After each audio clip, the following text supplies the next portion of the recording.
Before the story begins, I'd like to ask you to subscribe and like. This will help the channel grow.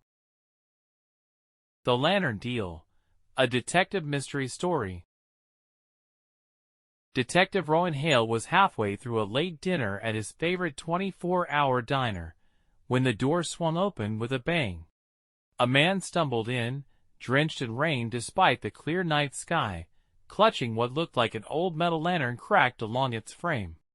The stranger's eyes darted around the diner until they locked on Rowan. Then he hurried straight toward him, shouting, "Detective Hale, they're going to kill me! Someone followed me from the auction house." Before Rowan could react, the man shoved the broken lantern into his hands. It was heavier than expected, the metal cold, the hinge damaged as if someone had pried it open violently. The man's trembling fingers left muddy streaks on the device as he forced it into Rowan's lap. "Inside," he whispered, leaning close enough that Rowan could smell iron and fear on his breath. "There's a list. I didn't know what it was when I bought it. But they did. They want it back." Rowan's instincts sharpened instantly. He scanned the diner, 2 truckers by the bar, an elderly couple in the corner, and a waitress refilling coffee. No obvious threat. But outside, through the window, he noticed a dark sedan idling at the curb with its headlights off. "Who's after you?" Rowan asked. The man shook his head. "An organization. Not police. Not even criminals. Something in between." His breathing quickened. "I saw them break into my house. They knew exactly what they were looking for." Before Rowan could ask another question, the bell above the door rattled again. 2 men in dark coats stepped inside, their faces expressionless, movements too coordinated to be casual.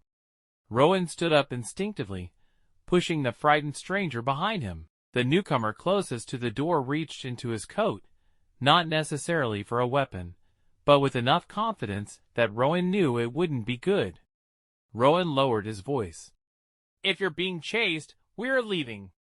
Now!" He shoved the lantern into his coat, grabbed the trembling man by the arm, and guided him toward the back exit of the diner, just as one of the 2 strangers called out, "Mr. Kimber, you forgot something." The rainless night suddenly felt full of thunder. Rowan pushed Kimber into the narrow alley behind the diner just as footsteps echoed inside. The detective's mind raced. The stranger said the lantern held a list, but of what? And why would anyone kill for it? Kimber gasped for breath as they slipped into the street behind the building, staying low behind dumpsters and parked delivery vans. "Is there anywhere safe you can go?" Rowan asked. "No," Kimber whispered. "They've already been to my house. They know my routine. They know everything." He shook violently. "But there is someone who might help, the seller." He didn't show up at the auction. Not once. It was all anonymous. But the ticket had a location scribbled on the back. I didn't understand it at first. "Show me." Kimber reached into his pocket and pulled out a folded paper, the original bidding receipt. On the back, in hurried handwriting, was a short message. "Under the Rookford Bridge, midnight, come alone." Rowan frowned. "That's in 4 hours. "Yes. I was going to go before they started chasing me." Rowan weighed the risk. Bridges after midnight weren't ideal meeting spots, especially when men in black coats were hunting people for antiques. But if someone knew more about the lantern and the list hidden inside, it could explain everything. They reached Rowan's car, a battered gray sedan that looked inconspicuous enough for a night like this. But before Rowan could unlock it, a gunshot cracked across the street. Kimber screamed. A bullet sparked off a lamppost near Rowan's head. The men from the diner had followed them. Rowan shoved Kimber into the passenger seat, dug behind the wheel, and peeled out of the parking space just as another shot shattered the rear window. The dark sedan from earlier screeched around the corner behind them, headlights off again as if they preferred hunting in near darkness. "Why you? Why the lantern?" Rowan demanded as he sped toward the old industrial district. Kimber clutched his chest, eyes full of panic. Because the list is connected to them. It names the people who fund their operations. It exposes everything. And why put it inside a lantern? Because that lantern belonged to one of them years ago. A symbolic hiding place. Rowan exhaled slowly. He'd handled dangerous cases before, but a covert organization hunting its own secrets was a different beast. Midnight under the bridge, Rowan muttered. We're going. With or without backup. Midnight brought wind and swirling mist beneath Rookford Bridge.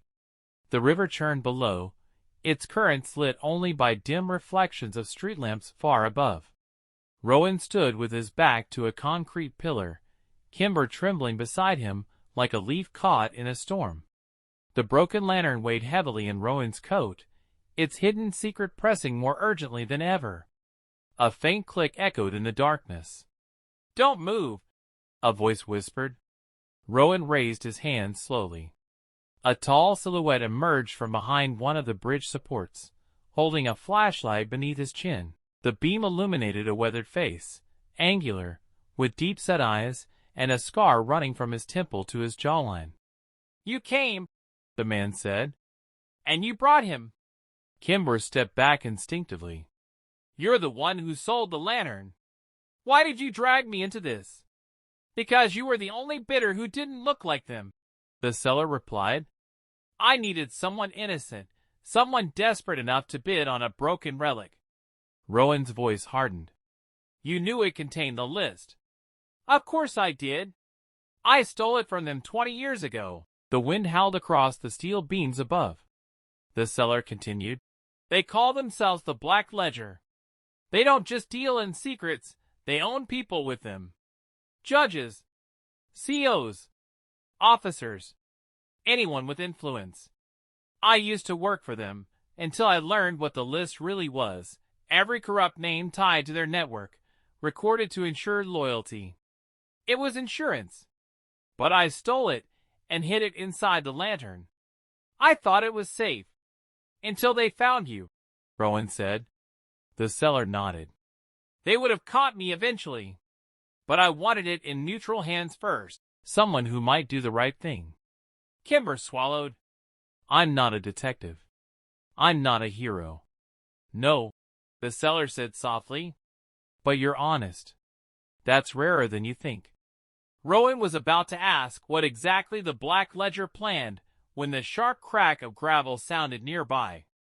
The seller stiffened. They're here. Before Rowan could react, headlights ignited at the far end of the bridge. 3 men in dark coats stepped into view, and this time they weren't hiding their weapons. Gunfire erupted, the deafening blasts echoing off the stone walls. Rowan shoved Kimber behind a pillar, then tackled the seller to the ground as bullets cracked through the air. One ricocheted inches above Rowan's shoulder as he crawled behind a rusted maintenance crate. We can't stay here, Rowan shouted. They want the list more than our lives, the seller yelled back. Open the lantern! Use it! Rowan fumbled inside his coat, yanking out the damaged lantern. Up close, he noticed intricate engravings along the rim, symbols he hadn't seen earlier. The hinge creaked as he forced it open. Inside, wedged behind a false panel, was a small leather notebook. But when he pulled it free, something else slid out, a metal card the size of a credit chip, engraved with a cipher-like grid. What is this? Rowan asked. That, the seller said breathlessly, is the key to decoding the list. Without it, the notebook is worthless. Rowan flipped through the leather pages. Indeed, the writing was a seemingly random series of letters, numbers, and slashes, impossible to read without a translation system. Gunfire stopped suddenly. Silence fell, broken only by footsteps approaching through the mist. Rowan looked up. The men in black coats were no longer firing. Instead, they approached slowly, confidently, like predators closing in on exhausted prey. "You three have something that belongs to us," the leader said. His voice was smooth, too calm for the violence he carried in his posture. "Hand over the lantern and the book, and we let you walk away." "That's a lie," Rowan replied. The leader's smirk confirmed it. Rowan turned to the cellar. "There another way out of here?" The old man hesitated, then pointed toward a maintenance ladder descending into the depths beneath the bridge. "Down there. An access tunnel leads to the riverbank." "Move," Rowan ordered. Kimber climbed first, shaking so badly he nearly slipped. Rowan followed, lantern strapped to his belt, notebook secured inside his jacket. Above, the boots of the Black Ledger agents thundered toward the ladder. Rowan looked down into the darkness below and muttered, "Hope you're not afraid of water." The maintenance tunnel was narrow, damp, and smelled of rust and river algae. Rowan's footsteps splashed through shallow water as he guided Kimber and the cellar deeper underground. Distant echoes above signaled that the pursuers were searching for another access point. "This tunnel splits ahead," the cellar whispered. "Left goes toward the hydro plant. Right leads to the old boathouse." "Which is safer?" Rowan asked. "Neither," the cellar admitted. They chose the boathouse path, hoping the river exit would give them a chance to escape. The tunnel eventually opened into a cavernous brick chamber where an old inspection boat sat half submerged. Rowan climbed in first, checked the small motor, and to his surprise, it sputtered to life. But just as Kimber stepped aboard, the tunnel behind them filled with a beam of flashlights. The Black Ledger had found them. "Go!" the cellar shouted. Rowan hit the throttle. The boat shot forward, water spraying its sides as it glided through the channel. Bullets splashed into the river behind them. The cellar ducked low, gripping the side, as the boat raced toward the open water. Kimber was shaking uncontrollably again. "They'll kill us! They'll kill all of us!" Rowan kept his eyes on the river ahead. "Not if we get the list to someone who can expose them." "And who would that be?" the cellar asked. Rowan hesitated. "There's someone I trust. An investigative journalist. But getting to her won't be easy." Before the cellar could respond, a loud thud echoed from the riverbanks. A speedboat appeared behind them, and the men in black coats were aboard. "They were prepared," Rowan growled. "Hang on!" He steered sharply toward a cluster of granite pillars jutting from the river. The boat scraped dangerously close, the engine screaming as he forced every bit of power out of it. The pursuers followed but struggled to match the maneuver. The cellar leaned forward. "Rowan, the notebook, read the first page." Rowan risked a glance. Beneath the coded entries was a single message scrawled hastily. "If you are reading this, the ledger is already onto you. Do not trust anyone who arrives too late. Especially not the one in uniform." Rowan felt his stomach twist. Someone inside the police force was compromised. Someone he might have planned to ask for help. Rowan managed to steer the boat toward an abandoned pier near the outskirts of the city. They scrambled ashore, breathless and bruised. The night felt colder now, as if the ledger's shadow had drained the warmth from the air. "We need to get to your journalist friend," the cellar urged. Rowan nodded. "She works out of a safe house." "Not far." They moved quickly through narrow streets until they reached a small office tucked above a bakery. Rowan knocked 3 times. The door opened a crack. A woman with sharp eyes peered out. "Rowan? Why do you look like you swam through a war zone?" "No time," he said, pulling out the notebook. "We need you." She ushered them inside. The moment the cellar saw her equipment, computers, encrypted drives, scanners, he relaxed slightly. "This is the list?" she asked, taking the notebook gently. "And this?" Rowan said, handing her the metal cipher card.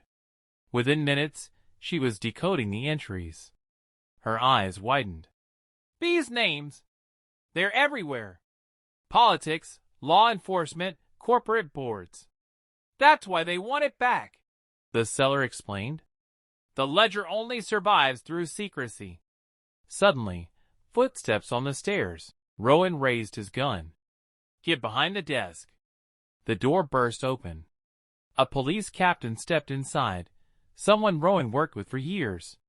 Someone he trusted. Detective Hale, the captain said calmly. You have something that belongs to us. Rowan felt the words like a punch. The captain was Ledger. Before Rowan could fire, Kimber, shaking, terrified, but braver than he knew, grabbed a heavy lamp from the desk and smashed it against the captain's arm. The gun flew from his hand. Rowan tackled him. The seller kicked the weapon aside. The journalist hit a silent alarm. Within minutes, uncorrupted officers arrived. The captain was arrested. The notebook was secured. The cipher was duplicated. The ledger's entire network began collapsing under the weight of exposed corruption. Hours later, Rowan stepped outside, exhausted. Dawn painted the sky in pale orange. Kimber approached him. Detective, thank you for believing me. Rowan shook his head. You saved my life back there. The seller lit a cigarette. What now, Hale? Rowan looked at the rising sun. Now, we clean up the rest of the ledger. One name at a time.